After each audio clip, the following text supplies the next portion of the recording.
So you can direct any praise or blame in this direction if you came because of the article.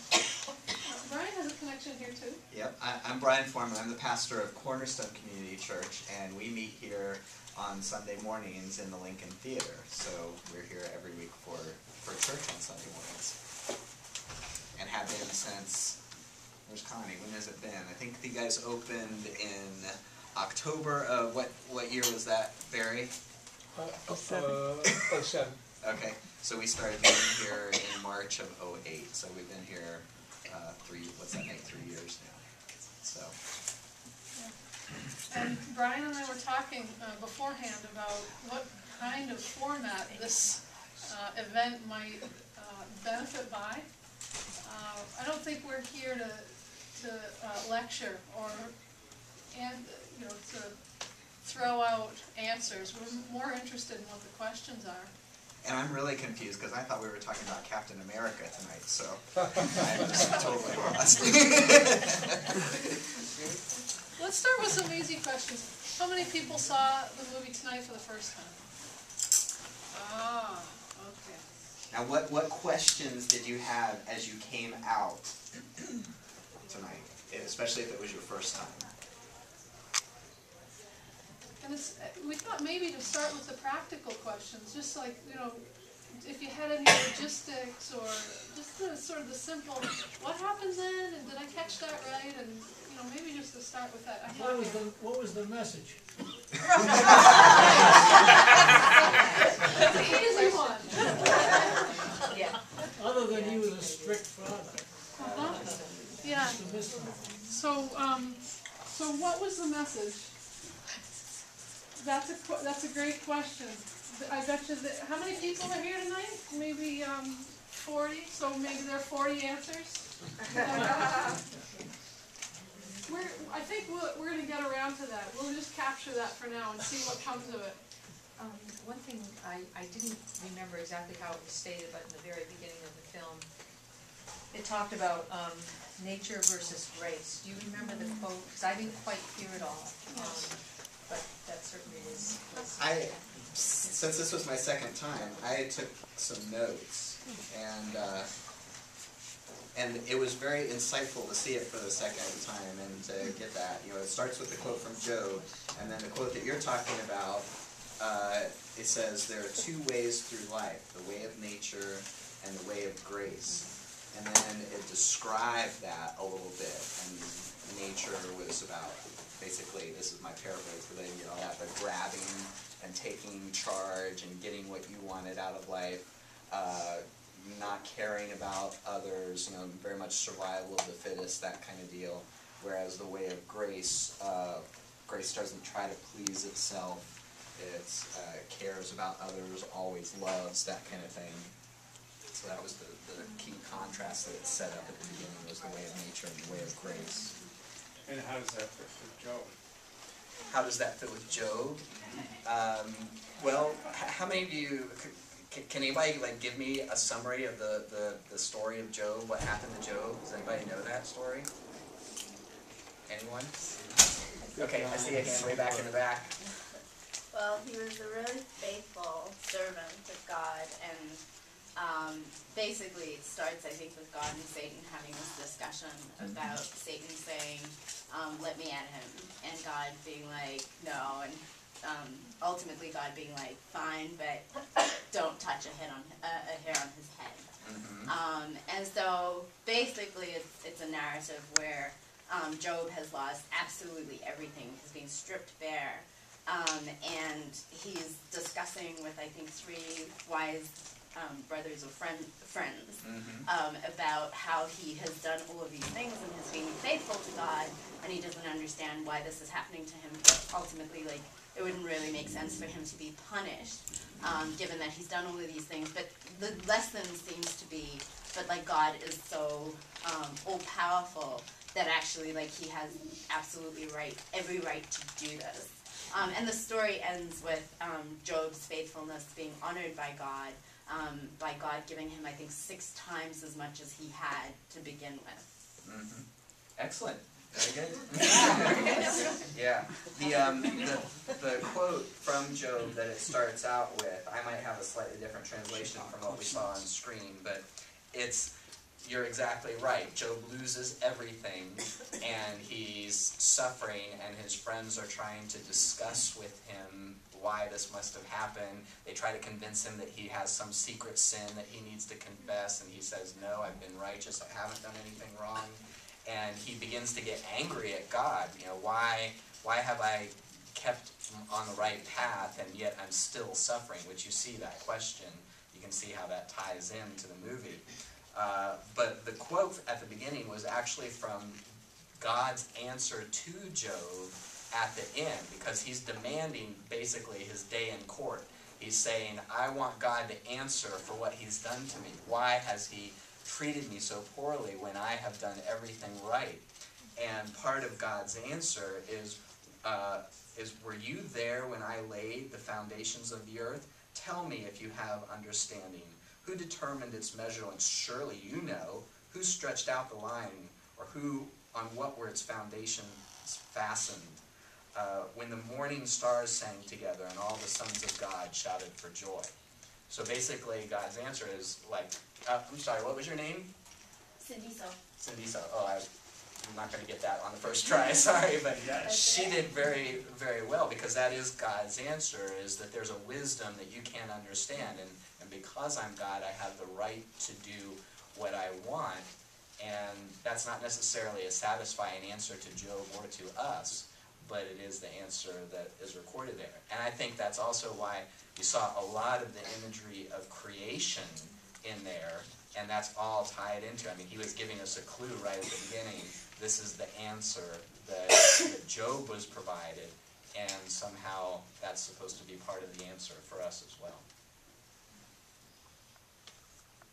What other questions did you have? Yes? I guess with that, and with seeing the movie, one of my questions is, so is it a personal God that this movie is speaking of, or is it an impersonal God?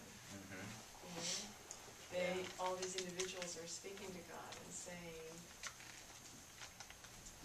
you're looking for answers. Mm-hmm.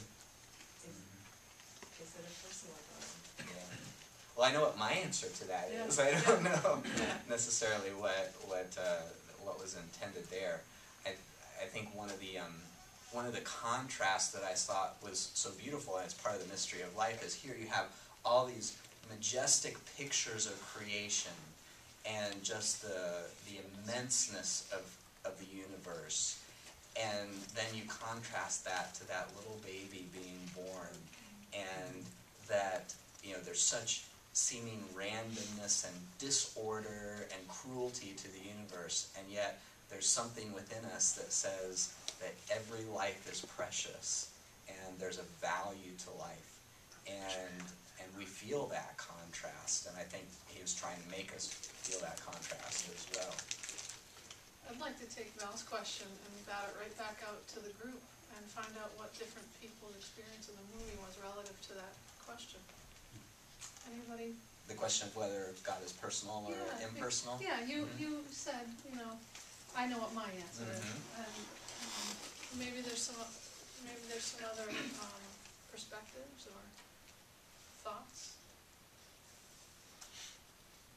Yeah. I think the ending of the movie kind of summed up that God is present everywhere, in the beauty of one another, and in nature, and just the majesty of those volcanoes and the oceans, but it really doesn't become alive until we are personal with one another. Yeah. There's one point where there's the scene of the same river that you remember the dinosaur. I felt that scene as like the beginning of consciousness playing with, should I or shouldn't I, right? Because the rest of the quote in terms of nature versus grace was, there's the way of nature and there's the way of grace, and you must choose. You must choose which one to follow. So then we go back over that river towards the end, and the voiceover says, I'm thinking back to a time when I didn't know how to name you, right?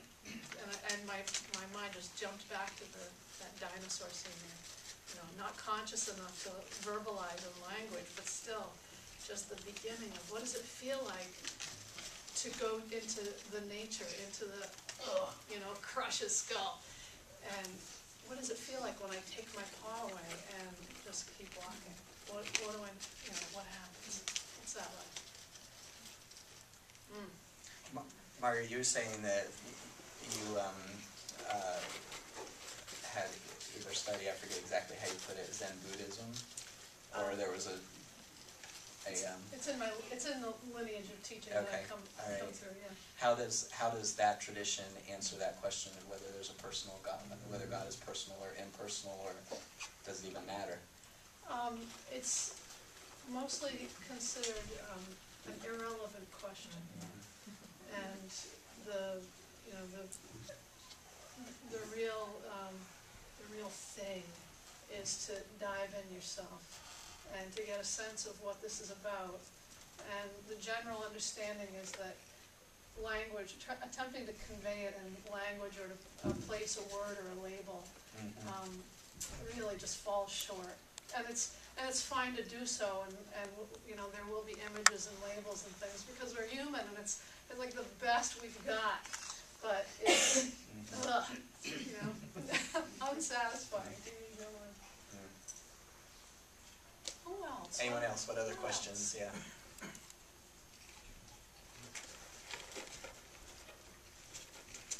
Maybe I can pick up on that question you just returned to us. Is God personal or impersonal? And I wonder if it corresponds to the question of grace versus nature.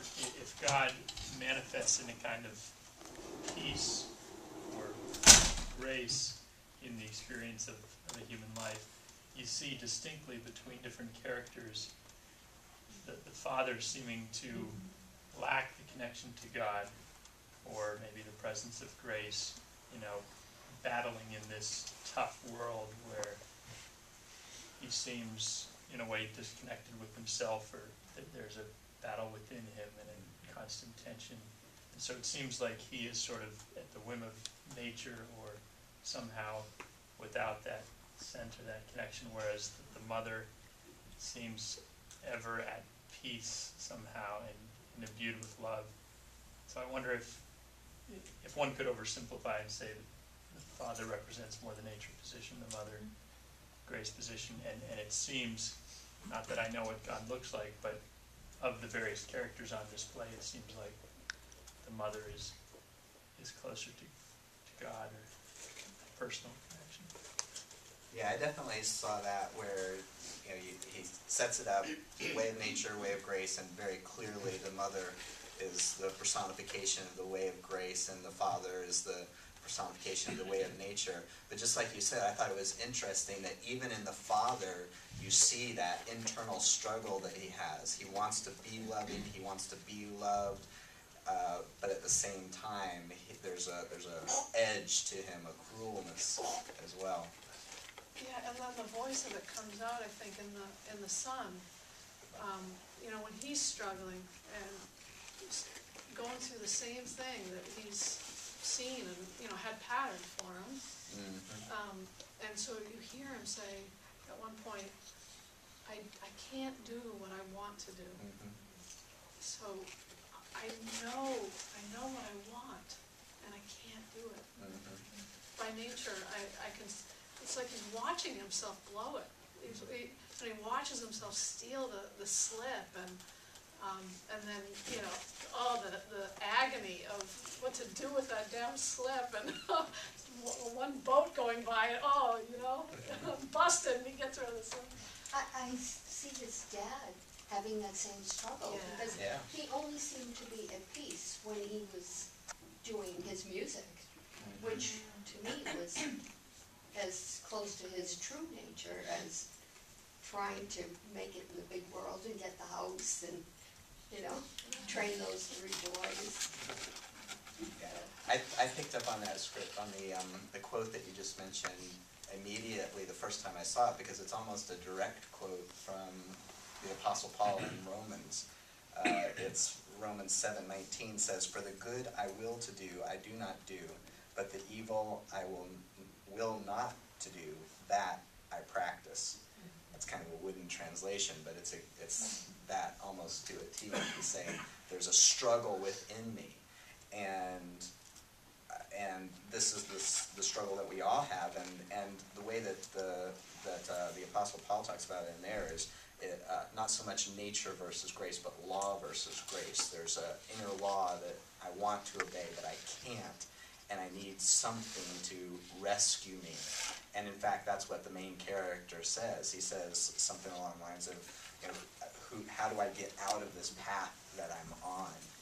And I thought it was interesting because, it says, the conclusion that at the end of this passage where that quote comes from is, he says, "I thank God through Jesus Christ our Lord." So the Apostle Paul is saying it's through Christ, through that rebirth that I have as a believer in Christ, that I get that change. Now, other people will have different answers, but that was definitely the answer here. And I just thought that was interesting because there were a lot of quotes from the Bible or allusions to the Bible in there that I picked up in the second time as well. So whether or not, I don't know that, in fact, Connie, you said that you did a lot of reading, and Terrence Malick, that's the writer-director. Yeah, he's famously non-communicative about his movies, but did you have any sense of what his background was spiritually or anything like that? No, actually, I didn't do a lot of reading. Oh, I thought you said you did No, a lot of reviews. I read a bunch of the reviews, but Okay. I actually didn't read the reviews of what Terrence Malick's like. I know he's, maybe his household was like that in the 50s, but I actually don't recall what his spiritual path or Yeah. history was. Yeah, I had read so. that too, that the picture of the home life might be a little bit autobiographical, but I didn't know if that was the case or Well, not. he has a doctorate in philosophy and actually taught philosophy at MIT. Right. And I think there was one review Barry showed me that said he is somehow known to have spent 4 decades working on this, what turns into this film, through study and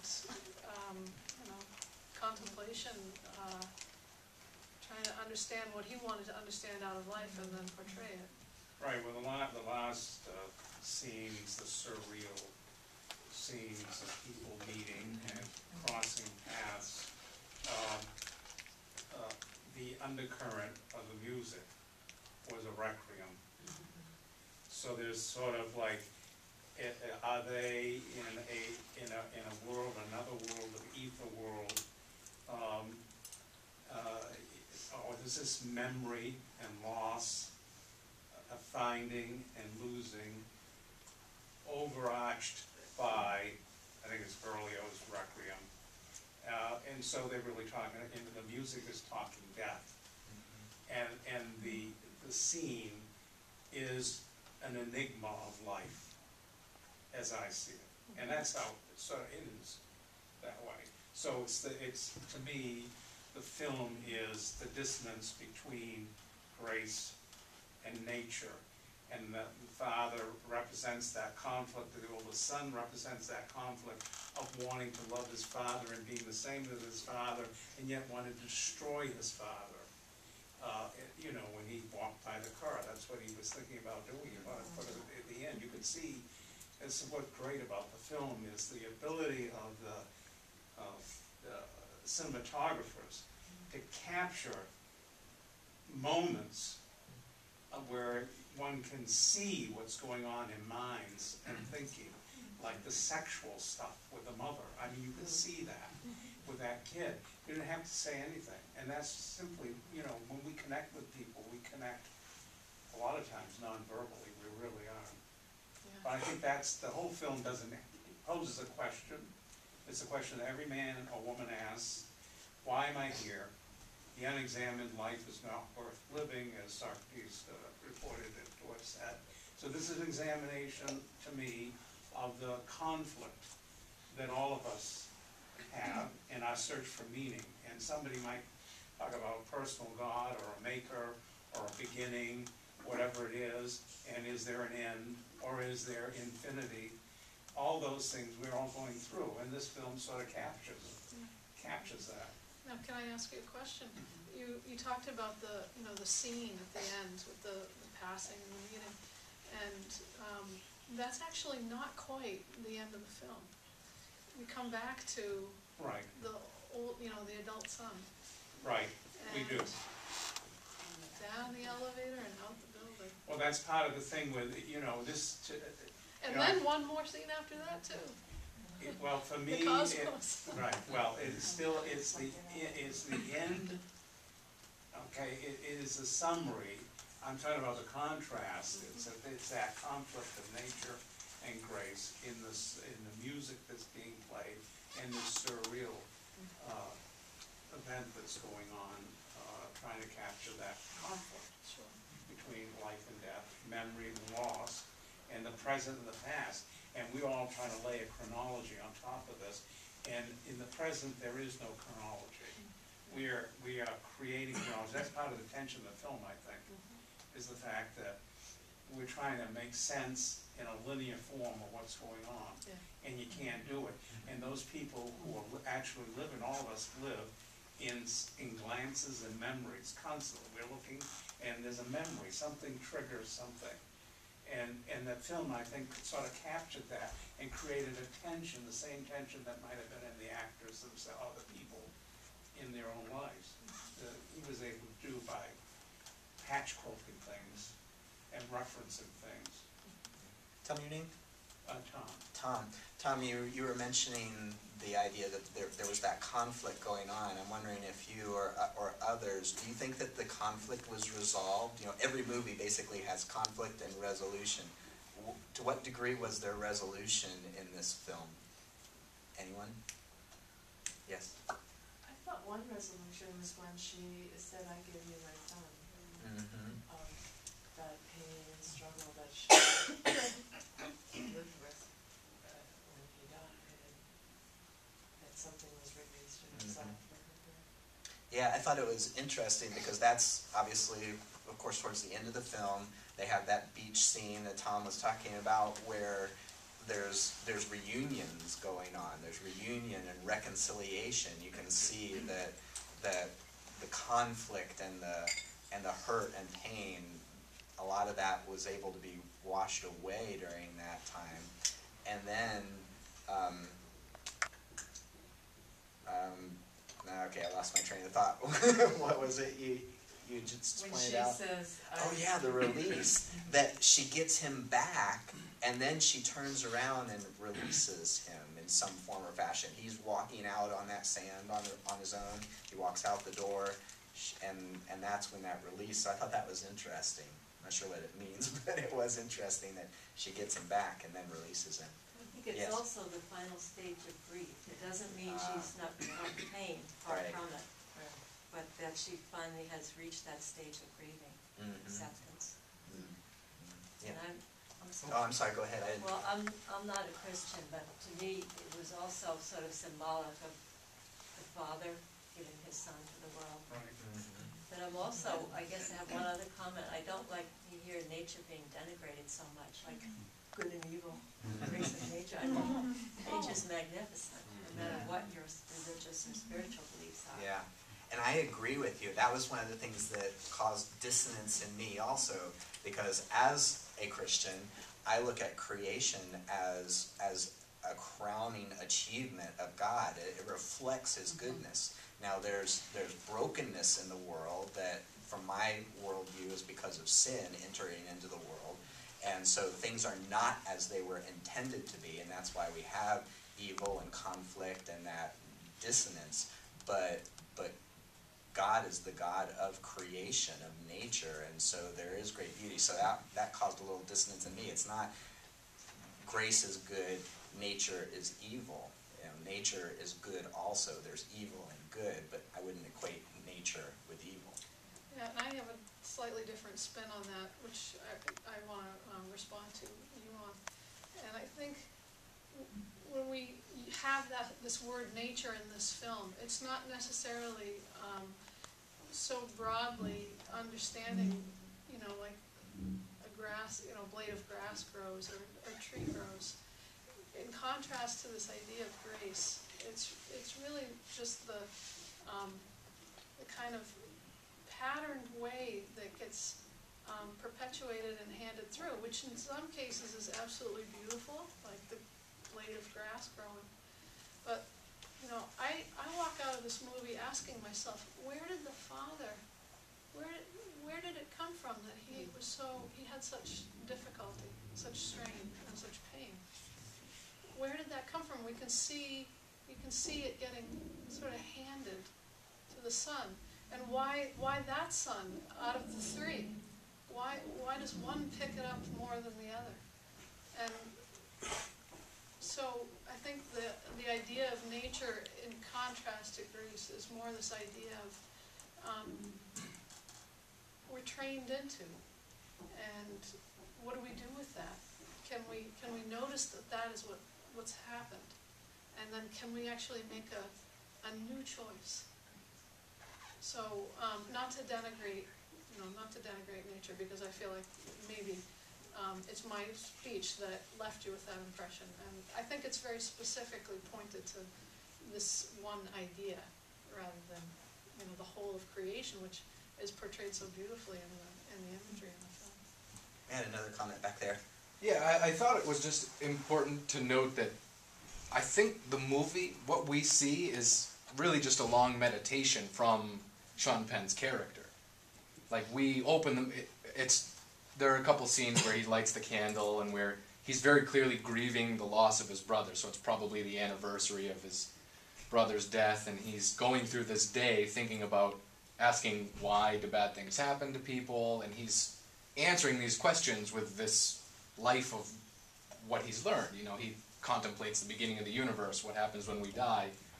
And from a psychological perspective, from the point where he's born, his character is born, to the scene on the beach where there are all these characters walking around, it's like it was pulled out of a psychology textbook, where you're talking about Carl Jung and Sigmund Freud illustrating the battle between the son and the father and the love of the mother. They're not really, I think, his mother, his father. They're how he thinks of them. They're his interpretations of who his parents are. So I think that's why we're seeing the father's like the archetype of strictness and the mother is the archetype of grace. And it's his interpretation of these characters rather than the objective mother and father. Yeah, and we heard about, chronology and whether this is really that or flashes of memory. It's wonderful. And you just reminded me. Okay, let me just. Yeah. This is just a small point. At some point, the father is explaining to them the difference between objective and subjective. I don't know if you remember that or not, but when you mentioned that came to me.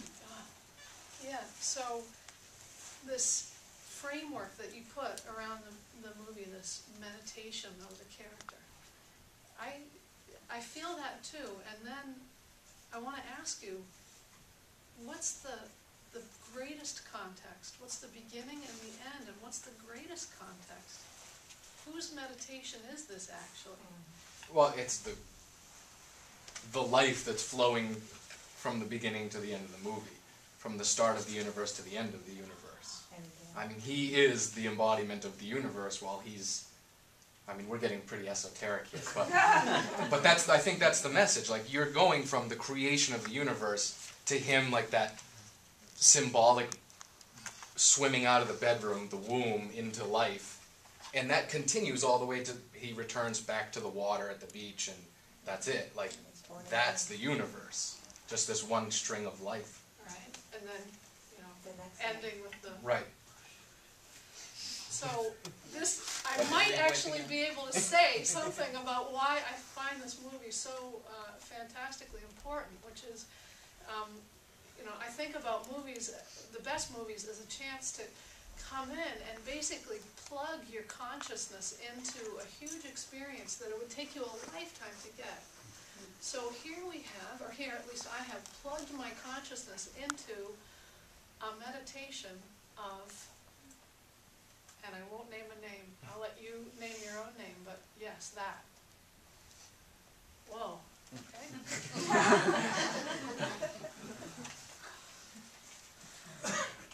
Other thoughts or questions? You noticed something. Do you want to say? I was just thinking of it as a continuation of life, that it wasn't, that the beach scene at the end was about rebirth and the death and the reunification of all the souls. How did you know? There's a little clue. Did you see it? When the baby's born, there's a door that's opened underwater, Oh, and that's- the, yes. and the consciousness Right. comes up, and then suddenly you see the mom like, ah, here it comes. Right. And on the beach, the door opens again. That's It right. comes up. And I am in love with the fact that after that, they show Sean Penn back on the street. Right? You gotta love that.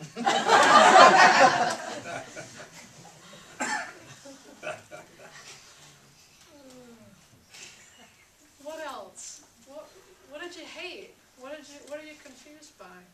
What are you annoyed by? What was the black mask floating in Yeah, the yeah. water? I didn't get that. The what? Black mask floating in the water. Oh. I think you're looking at another like Jungian symbol. Oh. Like the mask. Carl Jung was a psychologist. Like this guy's a philosophy major. The guy who wrote this movie. The whole movie is riddled with like philosophical and psychological symbols. And the mask represents our personality. So at the end of the movie, when we're all thinking about death and they're playing Requiem, a mask floats off into whoever has died is losing that personality and returning back into the water, back into the ocean. Or taking off the mask. Right. Taking Yeah. off, shedding and releasing themselves.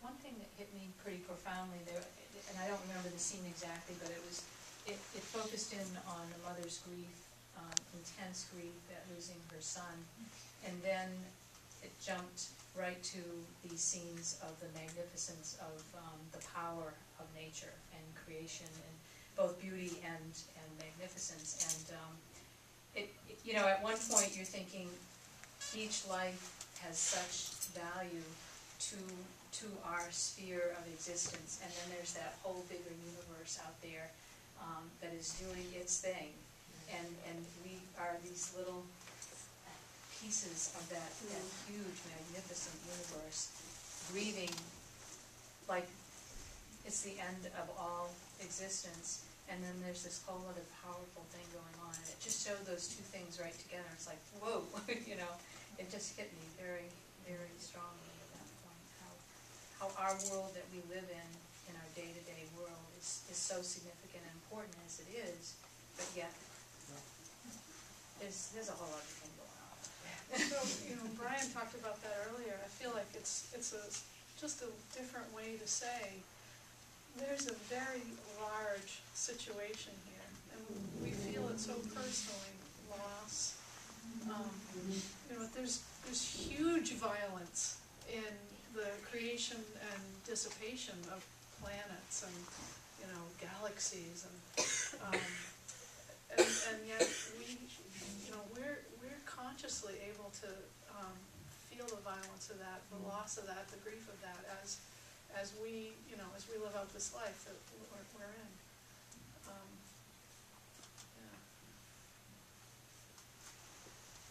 Yes. Water in the movie really impressed me, from not only the river and the rushing ocean and the waterfalls, but the tears and the hose and the drowning. And it always kept coming back to water, ranging in the smallest form to the biggest form. Water is life. I'll leave it to somebody else Yeah, no, go ahead. to pick up that one. What's your name? Craig. Craig, you seem to have some philosophical training, so what Well, is I'm not sure what water? the water stands for. I think it's just the soul. I don't know what the psychologists say. Consciousness. The vast consciousness. Yeah. The uber consciousness. I mean, I what was cool was even that the sun, like the clouds in the universe were all liquid. Like there was just this flow through everything. Yeah. So, what my hope for this conversation was not for it to be so much about figuring out as for people to be getting in touch with questions. And there are people here who we haven't heard from, so I wonder if there are any, you know, and it's fabulous to talk this way, and I love it. I could just sit here, ask Connie and Barry. I could yak up the whole time. I could fill it up. But what kinds of questions are still left? And if you walk out with more questions than you walked in with, in my book, that's a good outcome. So, what other questions are bubbling?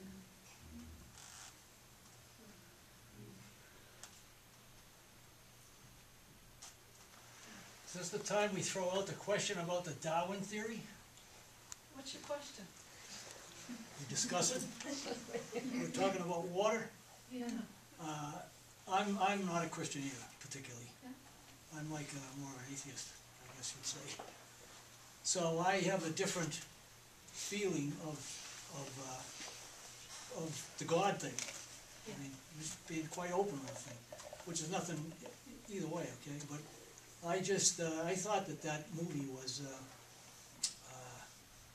I still don't know what the message was. I'm still looking for that.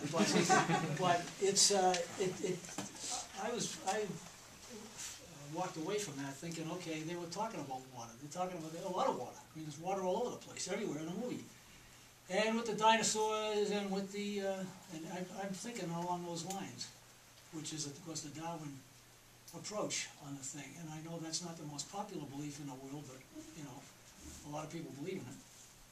So I don't know if that would come into the discussion here at all. Yeah, well, I heard Brian say survival of the fittest. That's one of the first things that you talked about. Well, that's the nature end of the thing, you know, Right. and you know, okay, yeah. And, you know, I guess it's just what you believe, that's all. Well, yeah, but then this is a really fantastic question for you, which is, you know, there's all kinds of evidence throughout for this theory. You know, this body, you know, this body of truth or theory, however you tend to see it. And then there's this other concept, grace. Does that do anything for you, or does that leave you flat? I'll go into one step further on the thing. The husband and wife. We just discussed that already about him being the disciplinarian and her being the come to love person, Yeah. which that was obvious. But you know, back in the 50s, I know I was there, so I was both those kids' age too, so I can relate back to that. But the reality of it back then was, you know, you brought your kid up with an iron fist, or otherwise he wasn't going to make it, he or she. Well, he particularly, the male. Yeah. And of course the mother was the one to run to, you know, after you get smacked. And it was so real to me. But the reality of it, and I'm a realist all the way. This idealism is idealism is wonderful, but it's not out there. A lot of it's not out there, and we can see it in politics, and I won't get into that. But we can see it in a lot of places. But the reality of the fact is, there's a lot of stuff that happens. Bad things happen to good people. Why? I don't know. I'm looking for an answer. I'm looking for an answer. And good things happen to bad people. You know, why? Well, I mean, you know, when then people will say, well, it's God's choice. Well, okay, wait a minute. You know, who is God? Where is God? What is God? And if there is a God, why is he or she, whatever that may be, so indiscriminate about that? Well, you know, there's a lot of good people out here that get a lot of crap thrown at them all the time. They don't ask for it, and you know, you wonder. The more they struggle, the more they get hit with the bucket, you know, and you wonder why. Yeah. There's a lot of people out there that get it thrown at them that deserve it, okay, and they ask for it, but put them aside. I'm talking about the other people, the good people in this world, this town, in this state, that have bad things happen to them, out of that they don't cause. Yeah. Well, atheism has an answer to that. Excuse me? Atheism has an answer to that, Okay. doesn't it? Probably not. Okay. Probably not. I What can't. is it? What's the Yeah, question? what's the What's the answer? question, first of all? Well, I think basically he's saying Well, that it's, why do bad things happen to good people? Yeah, I drifted into another thought. Yeah, and if God is all powerful, if God is in control, if God is good, then why does that happen? And there is no God. And the atheism's answer to that is there is no God, there is no good or evil except what you desire. Right. In other words, you make your own bed, you gotta lay in it, but what I'm saying is sometimes people don't make their own bed and they get stuck laying in them.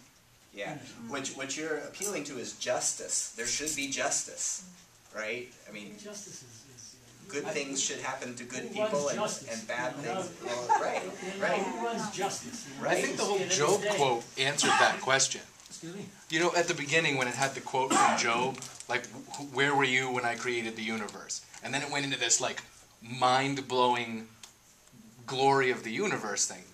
Who are we as human beings to question good or evil? Like,